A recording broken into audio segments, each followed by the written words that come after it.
Hey everybody, it's Peggy. I'm back again with another video, and today I'm doing some shit. So, I am making some tarot mats. I am making some tarot mats, and I am doing it my way, and that is just the only way I'm going to do it. So here's what's going on. I kind of got partway in and realized, hey, I haven't made a video. It's really easy to go, I'm just going to go ahead and get this done. And then you go ahead and get this done. And you go, you know what? I could have just turned the camera on. I could have just turned the camera on and filmed this. So this is what I'm doing. I'll just finger press that for now. So what I'm doing today. Sorry, I have got shit everywhere that it doesn't belong. So we're just gonna try and clean up as we go. So what I am doing today is making a tarot mat. What I had going on was I got a great opportunity to get some really nice. These are basically mermaids in jars, mermaids terrariums, isn't that what they're called? Anyway, mermaids in jars of water, and I did these up. These are just basic reading cloths. They're going into the shop. They're gorgeous, so I'm doing that. I've had this fabric actually for a while. Unicorn seahorse with a mermaid riding it. The last two are just unicorns. That's a unicorn, and then that's a unicorn, right? So this is the size, well, here's the size that it started out as. Here's the size that it starts out as after I take them all out. So what this was a large piece of cloth with like blocks of these all through. You can just sew them all up as a cheater quilt, or you can cut them apart and make other things, which is obviously what I'm doing here. So what I am doing right now is I've decided, don't mind me, I'm fluffing this stuff everywhere, making a big bloody mess of it, but I'm also like, once you've ironed your fabric, once you've ironed your fabric, you can like toss it around and do whatever, as long as you're not like crushing it up. So anyway, so what I did was I just sewed this one on. I'm going to make this, I'm turning this into a tarot mat, but what I'm going to do is I'm going to go a little wider. I'm going to go wider than tall because these are, I don't know if you guys can see it or not, but they're like a ½ inch taller than they are wide. No big deal at this scale, but then once you scale up, I suppose it doesn't really matter that much, but I just like things to be proper. This is the exact same technique. I'll be using the exact same technique that I use when I'm doing quilt as you go stuff. I'm going to get all this done. I'm going to quilt it all down. Then I'm going to do the self-binding technique around it. But when I do quilt as you go on a quilt, I'm usually a little bit messier. And if something's off a little bit, I'm not concerned. Because I want to sell this one, hopefully. One's for Lisa. We know Lisa's taking one. We know the wife is going to want one. But the other one that's going to go into the shop, obviously I want it to be nicely squared off, nicely even. So I'm doing things a little bit differently. So what I'm doing over on this side, is I'm going to, see, I'm talking and moving things around and tossing shit everywhere.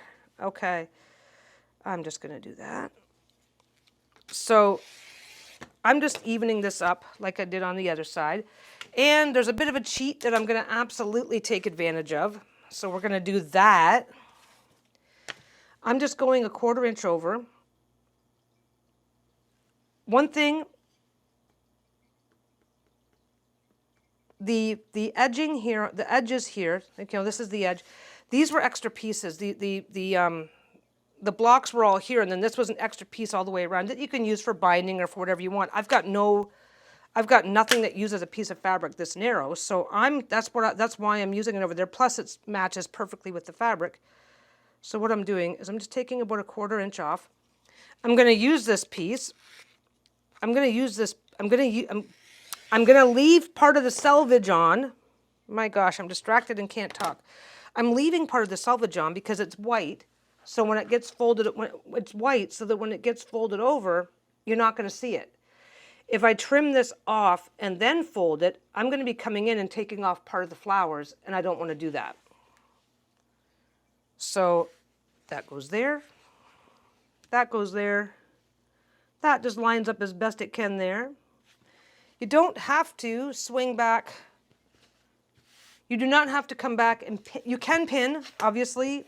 Do whatever works for you. Do what makes you comfortable. If pinning works for you, pin. But just keep in mind that once you get everything lined up, swinging back, once you get everything lined up and the first few things are in, you can shift and move and shift and move and shift and move all you want. So what I'm doing, this has a dark blue border.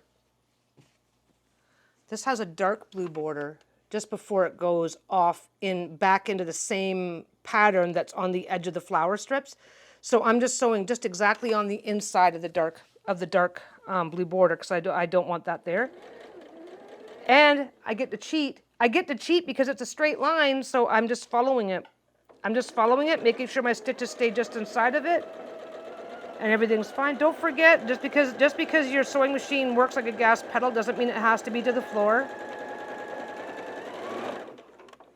Of course, once you get to the end, you don't care. Okay, I'm gonna do these.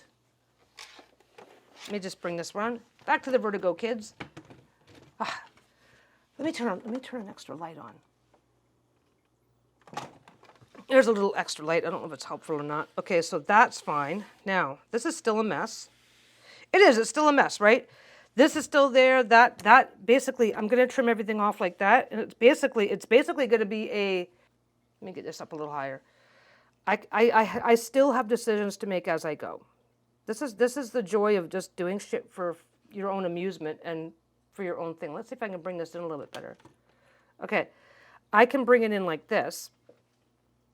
I can bring it this far, and I'll be going all the way across. I can bring this into and have a full inch so that my fold up from the bottom, that will stay, and about a quarter to a half inch of that will stay, and then when I fold it from the bottom, it'll show.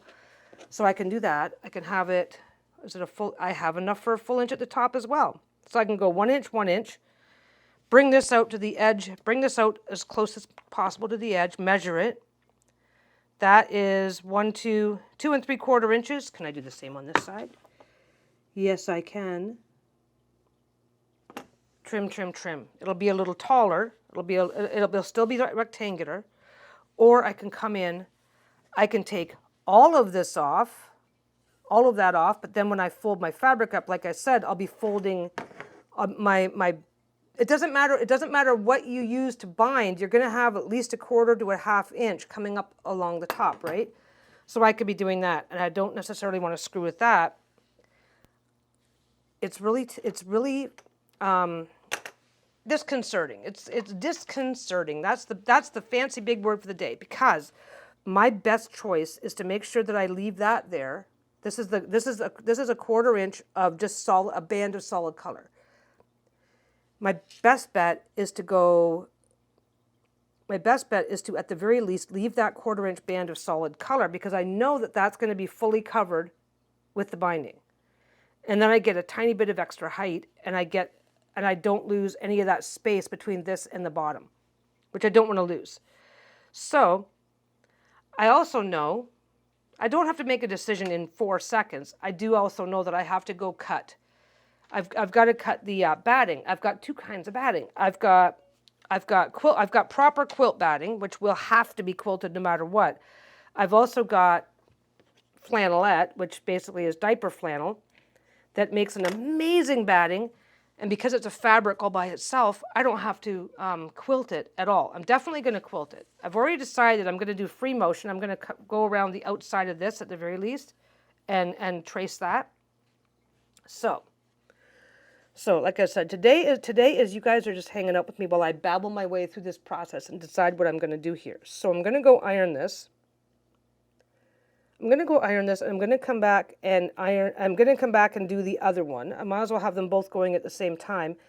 And while I'm up, I think I will use proper batting here, because I know I'm going to be I know I'm going to be stitching here. And yeah. Okay, time to turn the camera off, go do a little work over there, and then I will be right back once I've got a few things prepped, and then we will decide what I'm doing next. Okay, I'm back. I decided to do a thing. I decided to do proper binding for a change. I do know how to do proper binding, I just am lazy about it. And I realized, let's get back to this stuff here. This is the exact right width that if I trim it and then fold it in, it's going to be a really cute binding around the edge. It'll blend beautifully with the front, and it'll put a pop of color because the back, it'll put a pop of color because the back is just going to be, it's a blue blender. So a nice little, come on, let's fold it, let's do this quickly. A nice little pop of color along the outer edges, along the edges on the back is going to look really nice as well. It will make the back look good. So I am going to not be lazy for a change. I did get both of these done. I got both of these done. So I've got 2 of these to do. I cut 2 of these. So what I've done so far, this is where I cater to my own laziness though. Okay, so I'm making the quilt sandwich. And what I've done is I haven't trimmed any of this stuff up yet. Now,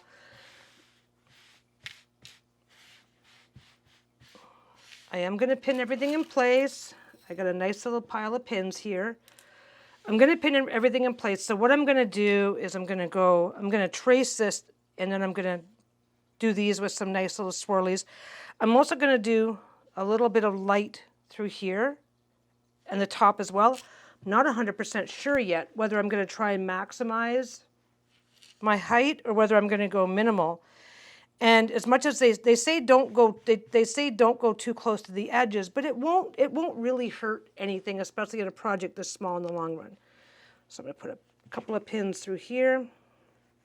These are, by the way, these are safety pins that are meant for quilting because they've got that slight angle in them so that you can go in, hook it through the bottom, get your fabric up, get everything in place, and not twist your fabric out of position. So I'm not pulling and stretching. Actually, I need to pull and stretch a tiny bit. Get that bottom. I have the luxury, because I'm working on a small piece, that I can literally get a few pins in, flip the whole thing over, see if I like how it's laying, and then continue. That way, if it's not flat enough, or if it's got a crease or something like that. So let's just take a quick little look. Oh, see? Oh, no, I was going to say, see, that's got a crease in it, but no, I just had to brush it out. Okay. So, I am going to start, I'm going all the way around. I'm going to start down here. One thing I like to do is whatever direction, if you have a figure or a focus, whatever direction, this unicorn is facing to my right. So I'm going to start over here to my left because obviously at some point you're going to have to go over your starting stitch, and you want to make sure that it's going to be in a spot where people aren't going to automatically look. So to start quilting, bring your needle down, bring your needle back up. Now, I don't know if you notice I'm holding the tail here. I'm going to pull the tail lightly straight up, and the back, the bobbin has pulled forward to the front, and now I can hold them both. Okay. Now for free motion quilting, nothing moves until you move it. So I'm going to put 3 little stitches in here, and that'll help hold that down, right? Now I'm going to go up and over. Actually, I'm going to go down and around first because I want to be able to see these lines. I can't really see the line that way, so I'm going to do that.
Okay. Okay. The top stitching is done. We're good to go there. Now I have to square it all up. Now, I was lazy about this. I really was. Now, when you're, well, I'm going to start every sentence with now. Apparently, it's my word of the day. When you are quilting, the first thing you'll be told is to make sure you got lots of extra on the sides. So you'll have your quilt, then you'll have like an extra inch or two of batting, and then you'll have an extra inch or two of backing. So this is normal. This is kind of how it's supposed to look like, because things can shift. Now, when you're taking your project in for quilting as well, of course, it's going on a quilting machine, and this is how they make sure everything stays nice and flat. It's a thing.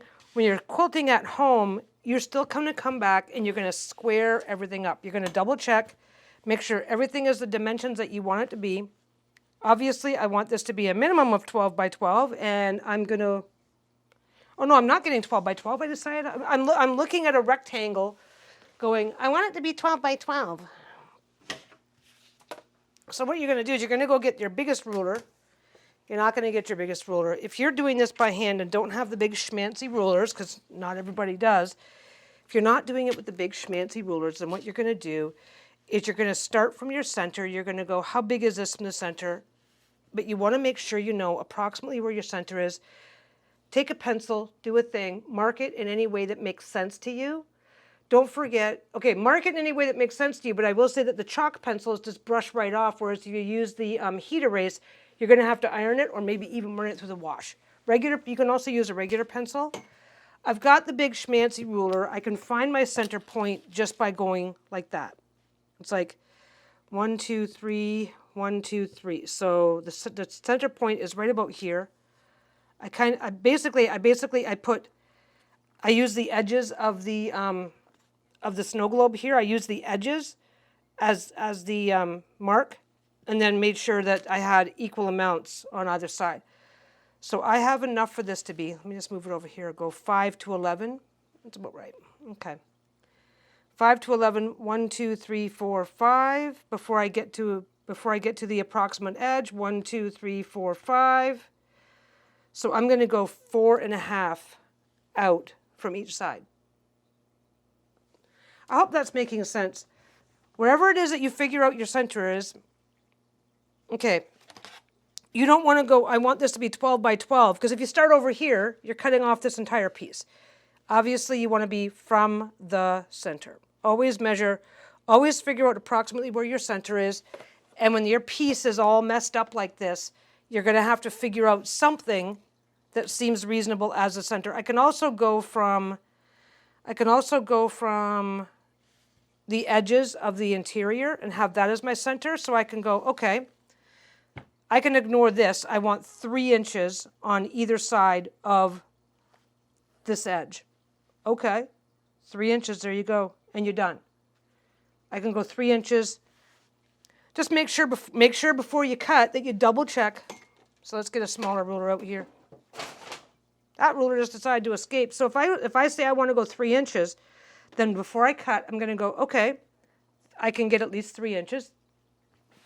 Can I get 3 inches on this side? Always double check, because look at that. This side does not go to 3 inches from the exact edge. But, ooh, it goes exactly to 3 inches. It goes exactly to 3 inches. If it's off the teeniest, tiniest bit up here, the binding will cover it up, which I'm putting on next. I can go 3 inches. Now I want to double check and go, where do I want to measure this from? I'm going to measure from the inside edge where that dark blue is. I'm going to measure from that and say, how close can I get to 1 inch? I can do 1 inch. Okay? And then you're going to double check against the top. I can do 1 inch. Now, here's where things get complicated. Lisa is taking one of these. One of these is for Lisa, one of these is going into the shop. If both of these were going into the shop, I would do the exact same thing on this one. Can I get at least 3 inches? Yes, I can. Yes, I can. Because if I'm going to put multiples of the same thing in the shop, it better be the same size. And if it's not the same size, I need to mark it. I need to be very, very clear on which one is bigger or smaller than the other. Obviously, if I finish this up into if I finish this one into a square and this one into a rectangle, it won't matter. But if I'm putting two things the same size, so if you're making, I don't know, you're making them for home, you're making these as table mats because as placemats because you want to have table settings, you're going to want to make sure they're the same size, or at least as close to the same size as you prefer, so that you're not going to end up with something that's going to make you unhappy. I can start cutting now. And what I'm going to do, different cutters, different rotary cutters. If you're using rotary cutters, some rotary cutters, you will literally have a much better time if you stand to use them. This is weird, but if I'm using, I can use this rotary cutter anywhere. If I'm using this rotary cutter, if I'm standing, I'm at a comfortable ergonomic wrist angle, but if I'm sitting, I'm at this weird wrist angle, and I actually make my wrist sore if I'm cutting from there. So I said 3 inches, 3 inches.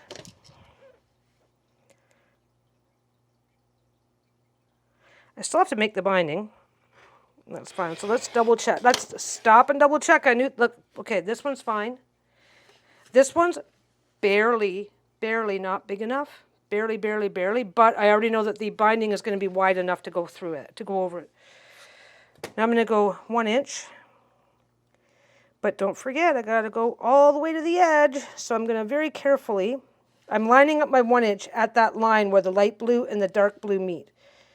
So I'm going to, my camera turned itself off, stupid thing. Stupid camera turning itself off. Okay, your binding when it comes around needs to cover the front by at least 1/4 of an inch. I don't have, this is off right here by almost 1/4 of an inch. I had originally said I was going to make these 1 inch. That's not going to work. Oh, the joy of a personal project where you can make adjustments on the fly, because now these are going to be top and bottom are going to be 3/4 of an inch.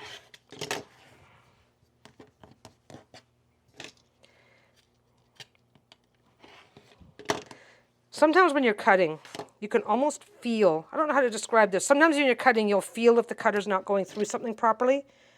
So if that's the case, now I can if I just want to be special in my own, I fuck everything up in the most spectacular ways kind of way. I can do the bottom at 1 inch if I really wanted to, but I want them to be even. So I could force that to work. There's no reason to force that to work. So that's what that looks like. That's what it looks like. All it needs is a binding. All it needs is binding. And now what I'm going to do is I'm going to cut the other one. I'm going to cut the other one to the same dimension. So I'm going to do it right now. You can stop and start and move and do things any way that you want to do it. But the reality is that if I stop and start and put this away, I'm probably going to forget the dimensions and have to like measure it all over again. And I just don't want to mess around with that. This is going to be 3/4 of an inch because I want them to be the same.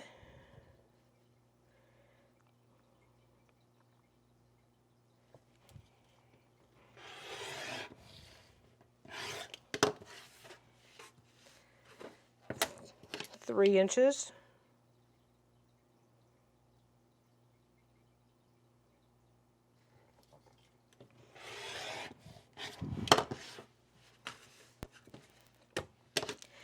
And 3/4 of an inch. 3/4 of an inch I knew was a no-brainer. I was hoping for the inch though.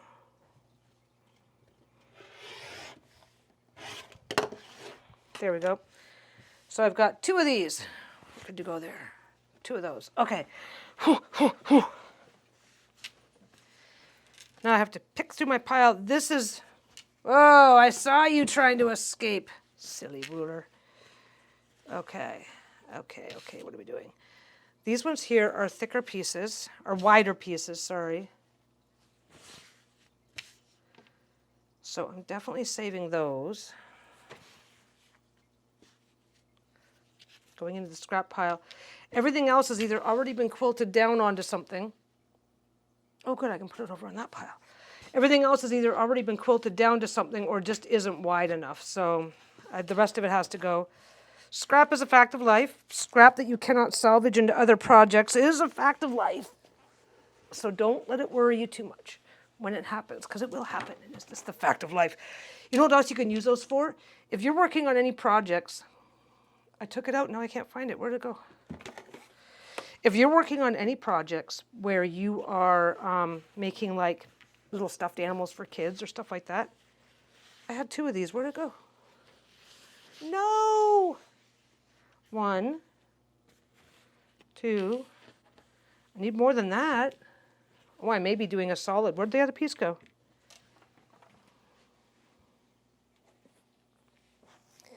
If you are working on things like little stuffed animals and stuff for your kids, then saving those little bits of scrap make great stuffing for those projects. Well, alrighty then. What am I doing? Where did it go? It ran away. It runned it away. I lost one of the pieces.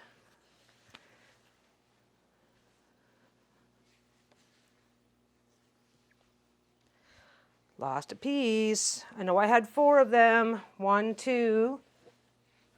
That's 1, 2. I need 1 more of these, or I can't do my binding. Okay, well, looks like I can't do the binding that I wanted to do. How did I manage to lose a piece? Oh, I got a problem anyway. Ladies and gentlemen, boys and girls, I have screwed up.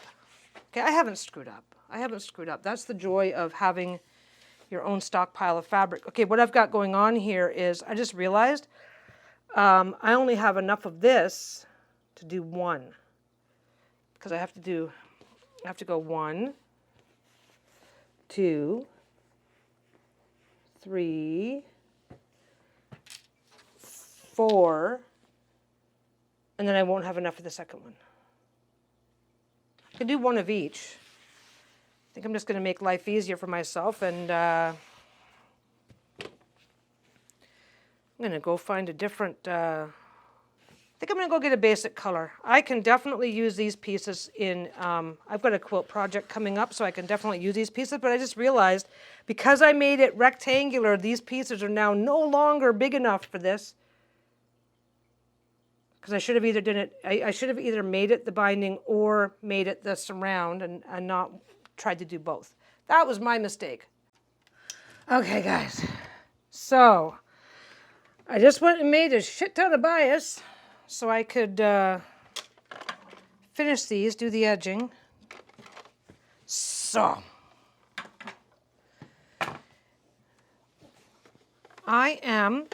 now, my unicorn is facing that way, so I'm going to flip it upside down. I switched over to a darker thread. I did all my quilting in a lighter blue. I've switched over to a dark blue because using this to bind it means that I don't want light thread going through dark binding. So anyway, so I'm just going to start here just before the corner, put it on the back, fold it around to the front, take my time. Do not be afraid to stop and pin every step of the way, which is probably what I should be doing. But I like to live dangerously. Come on, get in there, get in there. Nope, looks like I'm going to be, I live dangerously, it's fine. Okay, I'm not going to bother back stitching because I know that once I get around to the front again, I'm going to be going over it. So get in relatively close to the edge. What you want to do is you want to make sure that this is properly folding in half as you go.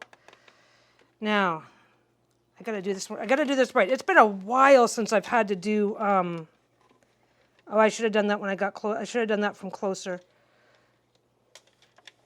Okay, I fucked this up. Let's just unfuck it up. I'm going to take, don't worry, I'm good. Basically, when you go around your corner, you got to fiddle and fart and get the front. It's been a while since I've had to do this. You fiddle and fart and get the front and do that. Then you sew. It's been a while since I've had to do binding, so there's that.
I'm proud of the work that I do, and I'm not ashamed of the mistakes I make. So we'll see.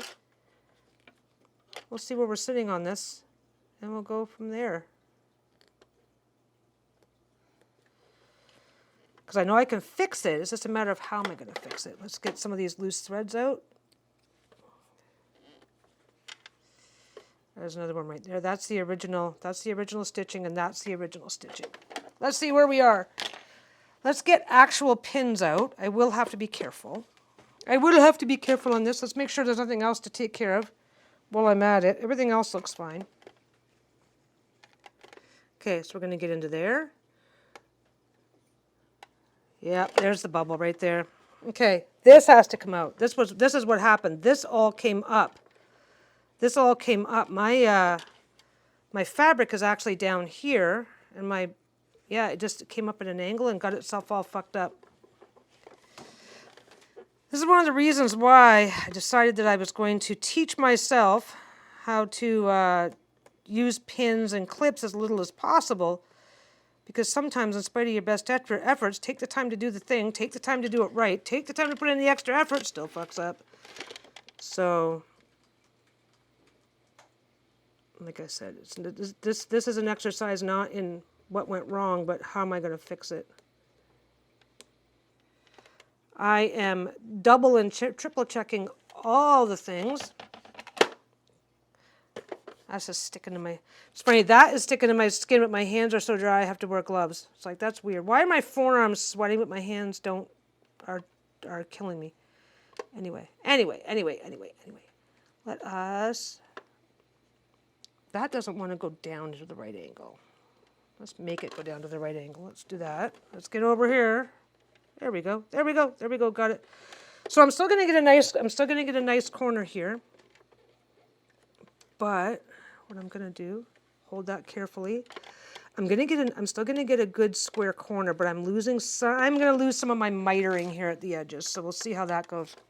But what I'm going to do is I'm going to flip this over and sew it from the back, because I think what happened, I'm pretty sure what happened, was that as I was sewing through, I think my foot caught the corner and pushed it out of place and just took everything with it and then screwed it all up. So right now I'm just into where the original stitching already was. I'm holding it for all I'm worth with my finger there, pushing it down. So this is no longer sellable. So I guess now it's a giveaway, guys. Who wants it?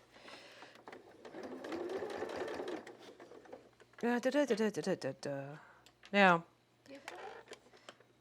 I wrecked the second one. I'm not giving yours away. She thought I was giving hers away. Mind you, if she's not nice to me, I guess I can give it away. Now she's sad. She's also hungry. I know.